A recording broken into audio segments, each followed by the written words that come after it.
حضرت آدم علیہ السلام اللہ کے پہلے نبی اور پیغمبر تھے جن کو اللہ نے خود اپنے ہاتھوں سے بنایا تھا، اور ہم سارے انسان انہی کی نسل ہیں۔ اللہ نے قرآن کی سورہ بقرہ میں آدم علیہ السلام کا ذکر کیا ہے۔ جب اللہ نے انسان کی مخلوق کو پیدا کرنے کا ارادہ کیا تو فرشتوں سے کہا کہ میں زمین میں اپنا ایک خلیفہ بنانے والا ہوں۔ تو فرشتوں کو لگا کہ شاید ان کی عبادت میں کوئی کمی رہ گئی ہے، اسی لیے اللہ نے نئی مخلوق بنانے کا ارادہ کیا ہے، کیونکہ فرشتوں نے جنوں جیسی مخلوق کو دیکھ رکھا تھا جن کے پاس زیادہ دماغ نہیں تھا لیکن وہ بہت ہی زیادہ خون ریزی کرتے تھے۔ تو فرشتوں نے اللہ سے کہا کہ یا رب، ہم تیری تسبیح، تیری پاکی اور تیری حمد بیان کرتے ہیں، کیا تو ایک ایسی مخلوق پیدا کرے گا جو زمین میں فساد پیدا کرے گی اور خون خرابہ کرے گی؟ اس کے جواب میں اللہ نے فرمایا کہ جو میں جانتا ہوں وہ تم نہیں جانتے۔ تو فرشتوں نے آپس میں کہا کہ اللہ جو بھی مخلوق پیدا کرے گا وہ ہم سے زیادہ علم نہیں رکھے گی۔ تو اللہ نے آدم علیہ السلام کو علم سے نوازا اور ان کو کچھ چیزوں کے نام سکھا دیے۔ پھر اللہ نے آدم علیہ السلام کو فرشتوں کے سامنے پیش کیا اور فرشتوں سے فرمایا کہ تم بتاؤ ان چیزوں کے نام اگر تم سچے ہو۔ تو فرشتوں نے کہا کہ ہم اتنا ہی علم جانتے ہیں جتنا تو نے ہمیں سکھایا ہے، اس کے سوا ہم کو کچھ بھی نہیں معلوم۔ تو یہاں پر اللہ نے آدم علیہ السلام سے فرمایا کہ اے آدم، تم ان چیزوں کے نام بتا دو۔ پھر جب آدم علیہ السلام نے ان چیزوں کے نام بتا دیے تو اللہ نے فرشتوں سے فرمایا کہ میں نہ کہتا تھا کہ میں آسمان اور زمین کی پوشیدہ چیزوں کو جانتا ہوں۔ پھر اللہ نے فرشتوں سے فرمایا کہ تم آدم کو سجدہ کرو۔ وہ سبھی سجدے میں گر پڑے لیکن شیطان نے سجدہ نہیں کیا۔ تو اللہ نے فرمایا کہ اے ابلیس، تجھے کیا ہوا جو تو سجدہ کرنے والوں میں شامل نہ ہوا؟ تو شیطان نے تکبر کرتے ہوئے کہا کہ میں ایسا نہیں ہوں جو کہ انسان کو سجدہ کرے، جسے تو نے ایک سڑی گلی مٹی سے بنایا ہو، میں اس کو سجدہ نہیں کروں گا، میں تو اس سے بہتر ہوں، تو نے مجھے آگ سے پیدا کیا۔ تو اللہ نے شیطان سے کہا کہ تو یہاں سے نکل جا،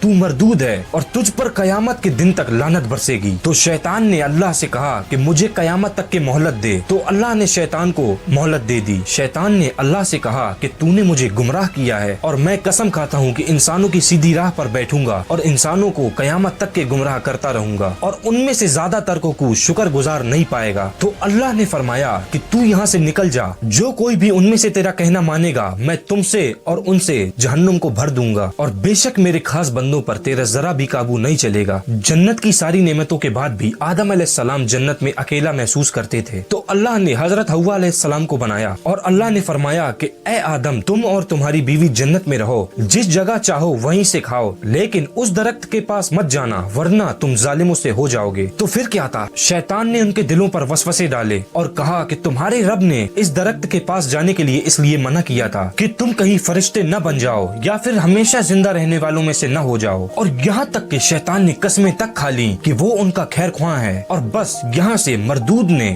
دھوکہ دے کر ان کو درخت کی طرف کھینچ لیا، اور حضرت آدم اور حضرت حوا علیہ السلام نے اس درخت کے پھل کو کھا لیا، اور جیسے ہی انہوں نے اس درخت کے پھل کو کھایا تو ان کے سطر کی چیزیں دکھنے لگیں، تو انہوں نے اس درخت کے پتوں کو توڑ توڑ کر اپنے اوپر چپکانا شروع کر دیا اور سطر چھپانے لگے۔ تو اللہ نے ان کو پکارا اور فرمایا کہ کیا میں نے اس درخت کے پاس جانے سے تم کو نہیں روکا تھا اور یہ نہ کہہ چکا تھا کہ شیطان تمہارا کھلا دشمن ہے؟ تو حضرت آدم اور حضرت حوا علیہ السلام نے کہا کہ یا رب، ہم نے اپنے اوپر ظلم کیا اور آپ ہمیں نہ بخشیں گے، ہم پر رحم نہ فرمائیں گے تو ہم تو ضرور تباہ و برباد ہو جائیں گے۔ تو اللہ نے فرمایا کہ تم سب جنت سے نیچے اتر جاؤ، اور اب تم ایک دوسرے کے دشمن ہو اور تمہارے لیے زمین پر رہنے کی جگہ ہے اور تم ایک مدت تک نفع حاصل کرنا، اور اب تم کو ساری زندگی وہیں پر گزارنی ہے اور وہیں مرنا ہے اور وہیں پھر سے پیدا ہونا ہے۔ اس دنیا میں آنے کے بعد حضرت آدم علیہ السلام نے 40 سالوں تک اللہ سے معافی مانگی، تو اللہ نے آدم علیہ السلام کو معاف کر دیا اور فرمایا کہ تم اور تمہاری اولاد اسی دنیا میں رہو، لیکن یہ بات یاد رکھو کہ جب میری طرف سے کوئی نبی ہدایت لے کر تمہارے پاس آئے تو تم اس کا کہنا ماننا، اور جو لوگ ہمارے نبیوں کو نہ مانیں گے اور ہماری آیتوں کو جھٹلائیں گے وہ سب دوزخ میں جائیں گے اور ہمیشہ اسی میں رہیں گے۔ تو وہاں سے حضرت آدم علیہ السلام اور حضرت حوا علیہ السلام اسی دنیا میں رہنے لگے، اور وہاں سے ہم انسانوں کی نسل شروع ہوئی، اور آدم علیہ السلام قریباً 900 سال تک زندہ رہ کر وفات پا گئے۔